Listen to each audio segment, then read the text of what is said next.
Hello coders, and welcome to How to Fix. In today's video, we'll be focusing on a new bug that you might find challenging to solve. So without further ado, let's dive into today's bug.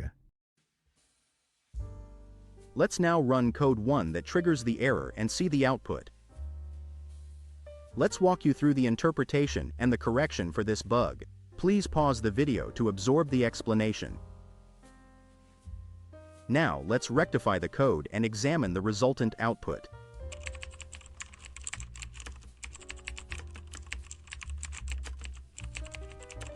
And presto, the code works perfectly and our output is just what we anticipated.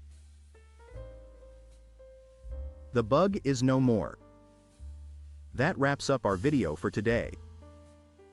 If this video was of help, don't hesitate to hit the like button and subscribe to our channel for more programming fix videos. Keep the curiosity alive, keep growing, and happy programming to all.